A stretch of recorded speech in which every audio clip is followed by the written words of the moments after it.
স্বাগতম সবাইকে start two Excel in 3 মিনিটসে। আজকে আমরা দেখব কিভাবে মিন এবং ম্যাক্স ফাংশন নিয়ে কাজ করতে হয় এক্সেলে।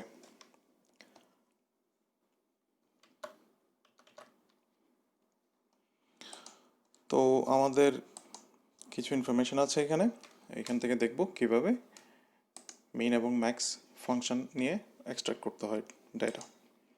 প্রথমে ম্যাক্স নাম্বারটা নিব, তার মানে হচ্ছে এই রোতে যতগুলো নাম্বার আছে সবচেয়ে বড় নাম্বারটা আমরা এখন এক্সট্রাক্ট করব।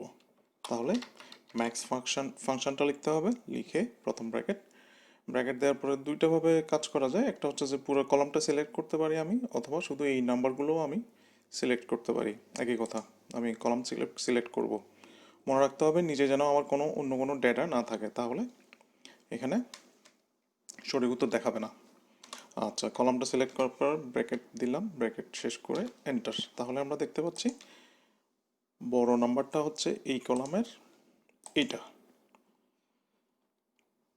আচ্ছা, একইভাবে যদি আমরা বিপরীত নাম্বারটা দেখতে চাই, তার মানে মিনিমাম নাম্বারটা যদি দেখতে চাই, মিনিমাম নাম্বারটা হচ্ছে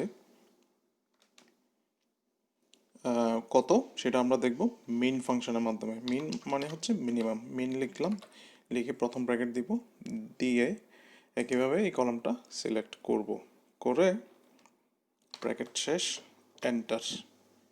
তাহলে আমরা দেখতে পাচ্ছি মিনিমাম নাম্বারটা এই জি কলামের হচ্ছে 23। তো আমরা দেখলাম কিভাবে মিনিমাম আর ম্যাক্সিমাম নাম্বার বের করতে হয় একটা কলাম থেকে বা কিছু নাম্বার থেকে। এখন দেখব কিভাবে একটা কলাম সর্ট করতে হয়। এটা সর্ট করা আছে বড় থেকে ছোট। যদি আমি বিপরীতভাবে করতে চাই, তাহলে প্রথমে এই কলামে আমি একটা যে কোনো একটা রোতে ক্লিক করব, ক্লিক করে রাইট বাটন ক্লিক করব, রাইট বাটন ক্লিক করে সর্ট অপশান যেটা দেখতে পাচ্ছি ওখানে আমি কার্সর নেব। নেওয়ার পরে দেখতে পাচ্ছি এ টু জেড অথবা Z two A. A to Z হচ্ছে সর্ট স্মলেস্ট টু লার্জেস্ট, আর জেড টু এ হচ্ছে তার বিপরীত, সেটা হচ্ছে লার্জেস্ট টু স্মলেস্ট। তো আমার ইনফরমেশনগুলো লার্জেস্ট টু স্মলেস্টে আছে। আমি যদি বিপরীতভাবে দেখতে চাই, মানে স্মলেস্ট টু লার্জেস্ট, তাহলে এটাতে ক্লিক করব,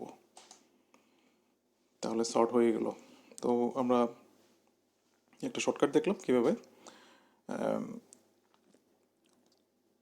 শর্ট ফাংশনও শর্ট ফাংশন দিয়েও নাম্বারগুলো সর্ট করা যায়, ছোট থেকে বড় অথবা বড় থেকে ছোট। ধন্যবাদ।